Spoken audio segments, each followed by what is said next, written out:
parole. Seigneur Jésus, ta parole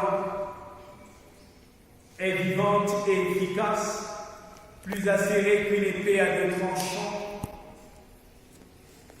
Tu sondes nos cœurs et tu nous parles. Que tout en nous se taise à ce moment et que toi seul tu parles.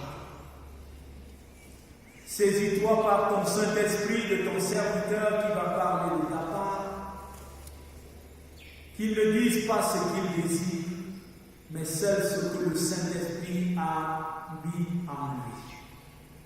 Sois toi-même la brèche sur sa bouche et qu'il parle de ta part. Merci Seigneur, ton peuple rassemblé t'écoute au nom de Jésus-Christ. Amen. Luc 24, versets 13 à 35. Là, nous lisons ce qui est écrit. Et voici, ce même jour, 2 disciples allaient à un village nommé Emmaüs, éloigné de Jérusalem de 60 stades. Et ils s'entretenèrent de tout ce qui s'était passé. Pendant qu'ils parlaient et discutaient, Jésus s'approcha et fit route avec eux. Mais leurs yeux étaient empêchés de le reconnaître. Il leur dit: de quoi vous entretenez-vous en marchant pour que vous soyez tout tristes? L'un d'eux, nommé Cléopas, lui répondit: es-tu le seul qui, séjournant à Jérusalem, ne sache pas ce qui y est arrivé ces jours-ci? Quoi? Leur dit-il. Et il lui répondit: ce qui est arrivé au sujet de Jésus de Nazareth, qui était un homme, un prophète, puissant, en œuvre et en parole, devant Dieu et devant tout le peuple. Et comment les principaux sacrificateurs et nos magistrats l'ont livré pour le faire condamner à mort et l'ont crucifié. Nous espérions que ce serait lui qui délivrerait Israël. Mais avec tout cela, voici le 3e jour que ces choses se sont passées. Il est vrai que quelques femmes d'entre nous nous ont fort étonnés. S'étant rendues de grand matin au sépulcre et n'ayant pas trouvé son corps, elles sont venues dire que des anges leur sont apparus et ont annoncé qu'il est vivant. Quelques-uns de ceux qui étaient avec nous sont allés au sépulcre et ils ont trouvé les choses comme les femmes l'avaient dit. Mais lui, ils ne l'ont point vu. Alors Jésus leur dit: ô hommes sans intelligence, et dont le cœur est lent à croire tout ce qu'ont dit les prophètes, ne fallait-il pas que le Christ souffrit ces choses et qu'il entra dans sa gloire? Et, commençant par Moïse et par tous les prophètes, il leur expliqua toutes les Écritures, ce qui le concernait. Lorsqu'il fut près du village où ils allaient, il parut vouloir aller plus loin. Mais ils le pressèrent en disant: reste avec nous, car le soir approche, le jour est sur son déclin. Et il entra pour rester avec eux. Pendant qu'ils étaient à table avec eux, il prit le pain, et après avoir rendu grâce, il le rompit et le leur donna. Alors leurs yeux s'ouvrirent et ils le reconnurent, mais il disparut de devant eux. Et ils se dirent l'un à l'autre: notre cœur ne brûlait-il pas au-dedans de nous lorsqu'il nous parlait en chemin et nous expliquait les Écritures? Se levant à l'heure même, ils retournèrent à Jérusalem et ils trouvèrent les 11 et ceux qui étaient avec eux assemblés et disant: le Seigneur est réellement ressuscité et il est apparu à Simon. Et il racontait ce qui leur était arrivé en chemin et comment il l'avait reconnu au moment où il rompit le pain. Amen.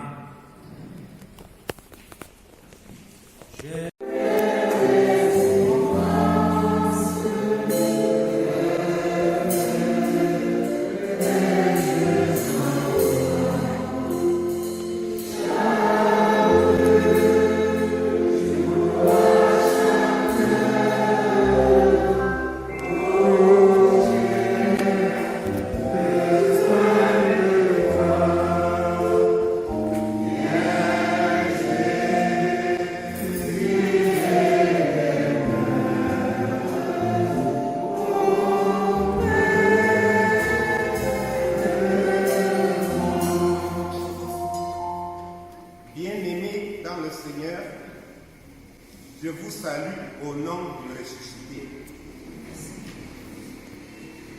Il y a des moments dans la vie où on a besoin d'une personne qui s'approche de nous, qui prête une oreille attentive à ce qui nous préoccupe et qui nous accompagne.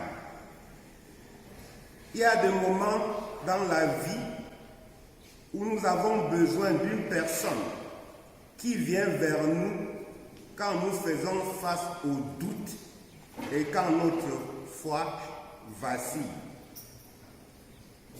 Quand à un certain moment de la vie, nous avons l'impression qu'il n'y a plus de raison de continuer à espérer, nous avons besoin d'une personne qui ouvre nos yeux, pour nous permettre de voir la porte qui s'ouvre sur une nouvelle espérance.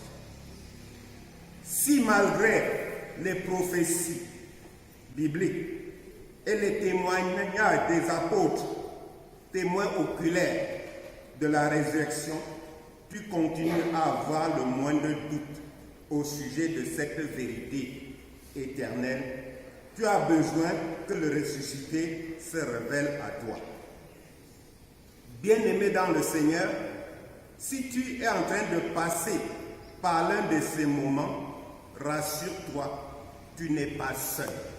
Il y a quelqu'un qui t'accompagne, son nom c'est Jésus. Après la crucifixion de Jésus, il y a eu ce qu'on peut appeler la débandade dans le camp des disciples. Et dans le langage de la rue, on dira que chacun s'est mis à se chercher. En fait, c'était l'accomplissement d'une prophétie biblique de Zacharie 13, verset 7, repris dans l'évangile de Marc 14, verset 27, en ces termes. Je frapperai le berger et les brebis seront dispersées. Toujours conformément à l'accomplissement d'une autre prophétie, le berger frappé à mort va revenir à la vie, puis aller vers les disciples dispersés, les rassembler afin qu'il y ait un seul troupeau et un seul berger. C'est ainsi que le ressuscité va s'approcher de deux disciples qui ont quitté Jérusalem pour un village appelé Emmaüs. Jérusalem signifie en d'autres termes fondement de la paix ou ville de la paix. Il symbolise l'Église. C'est tout à fait, tout de même étonnant que des personnes avisées quittent la ville pour le village. Donc nous connaissons l'exode rural. Nous apprenons ce matin qu'il y a aussi possibilité de l'exode urbain. Bien-aimé, Emmaüs signifie peuple méprisé ou encore bain chaud. On peut se dire que la crucifixion du champion des disciples, c'est-à-dire Jésus, a été pour eux ressenti comme une douche froide. Et c'est pour cette raison qu'ils ont besoin de bain chaud. C'est justement, Emmaüs signifie bain chaud. Mais comment comprendre que deux disciples décident de quitter la cité de paix pour aller vers un peuple méprisé. Leur déclaration au verset 21 nous édifie sur la raison de leur départ de Jérusalem. Nous espérions que ce serait lui qui délivrerait Israël, mais avec tout cela, voici le 3e jour que ces choses se sont passées, point. Ils ne croient pas que Jésus est ressuscité. Vous convenez avec moi que ces paroles traduisent l'état d'esprit des personnes qui ont perdu tout espoir et qui ont décidé d'abandonner. Il est fréquent aujourd'hui de voir des chrétiens quitter leur assemblée pour plusieurs raisons, parmi lesquelles des attentes déçues. De plus en plus, beaucoup d'hommes et de femmes abandonnent le foyer conjugal pour des raisons similaires. On est en droit de se demander où vont-ils et surtout ce qu'ils deviennent. Le Seigneur m'a fait, j'ai eu une vision et j'étais placé là sous le hangar. Un dimanche matin, le Seigneur me montre des gens qui montent au temple, portés sur des lits, des malades.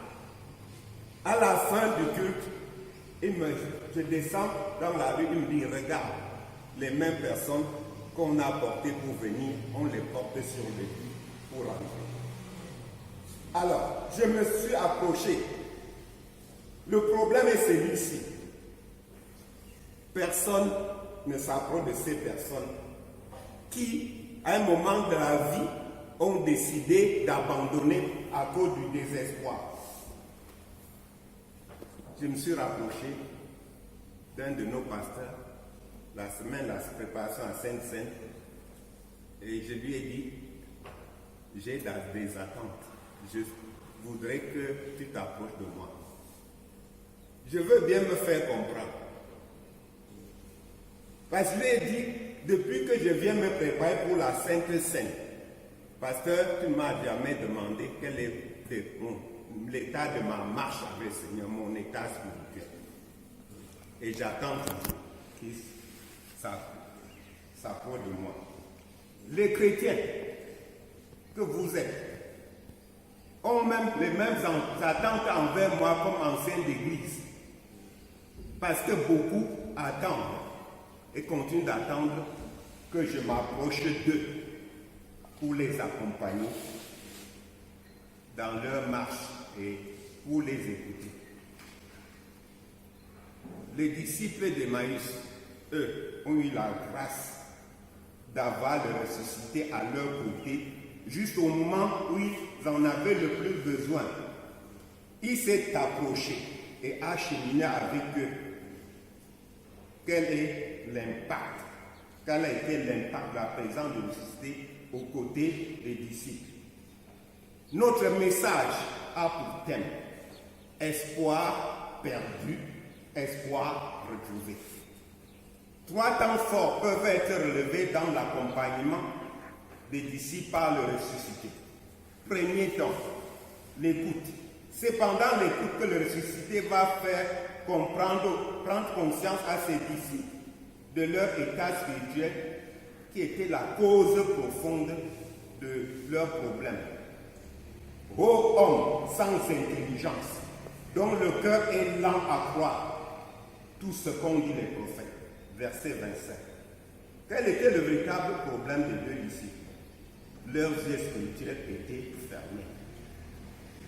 Ils ne pouvaient donc pas reconnaître le Seigneur. La raison principale de leur aveuglement venait du fait qu'ils n'avaient pas la révélation, ils n'avaient que la révélation partielle du Messie. Pour Cléopas et son compagnon, Jésus était juste un prophète. Fut-il puissant en œuvre et en parole? Les théologiens nous parlent du triple office de Jésus. Il est à la fois prophète, roi et sacrificateur. Connaître Jésus comme un prophète et pas plus revient à le mettre au même rang que les prophètes qui sont morts et ne sont jamais revenus à la vie et dont les ossements sont devenus dans une certaine religion un objet de vénération et un prétexte de pèlerinage annuel.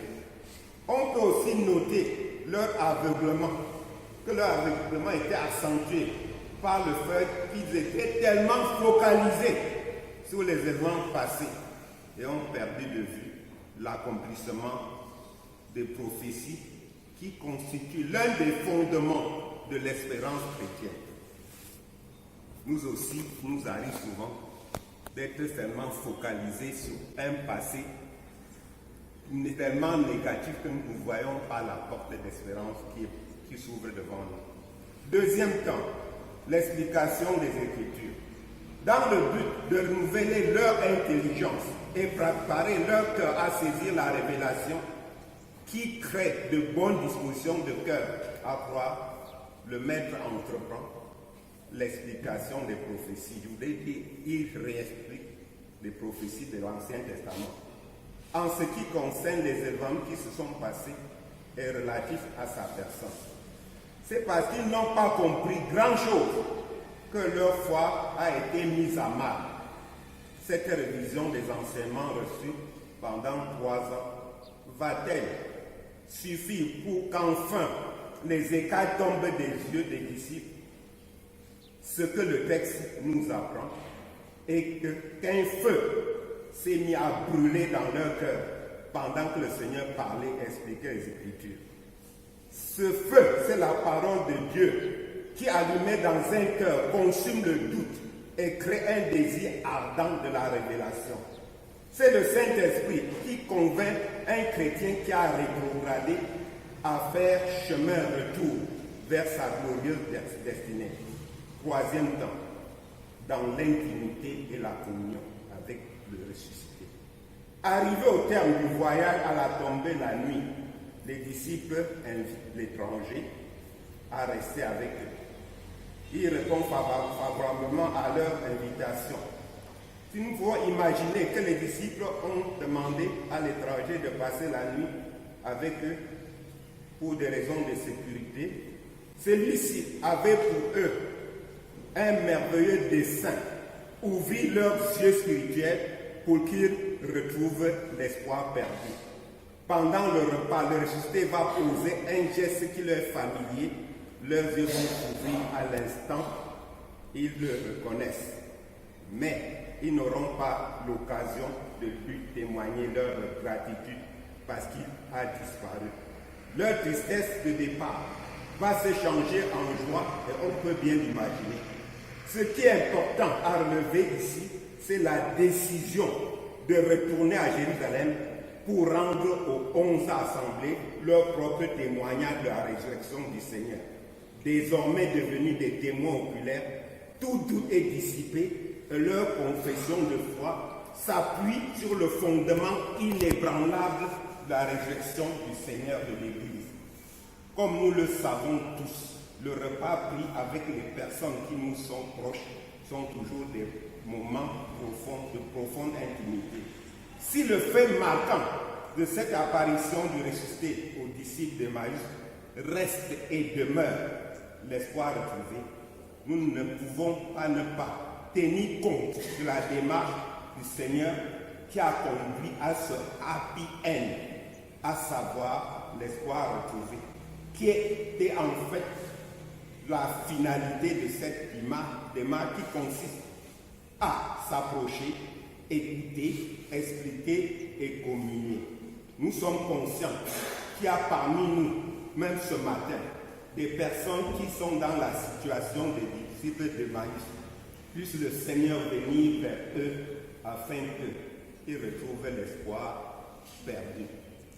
Bien-aimés, puisse le Seigneur nous accompagner tout au long, comme il avait promis. Il n'est pas sur le chemin.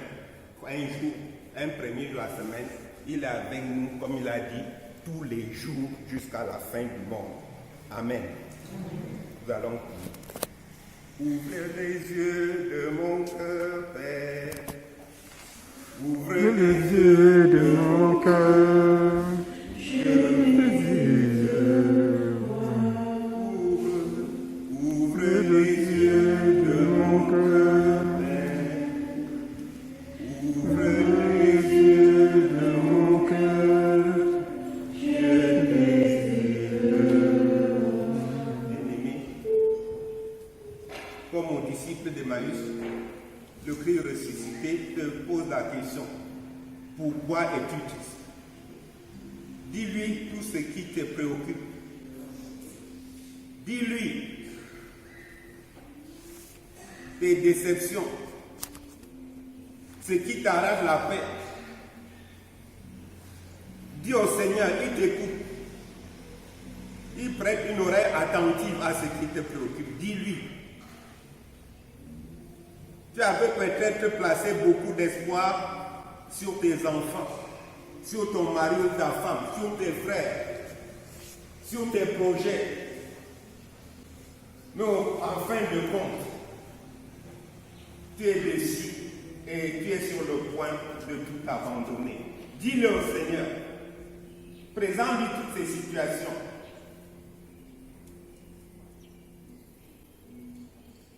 Après ce message, dis au Seigneur ce que tu attends de lui.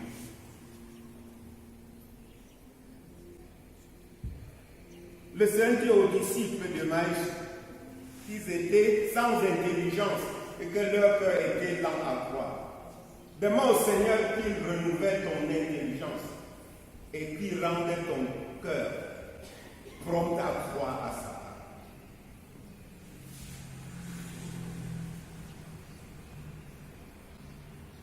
Crois et déclare que Christ est vraiment ressuscité et que désormais, il est ta véritable raison de vivre et d'espérer.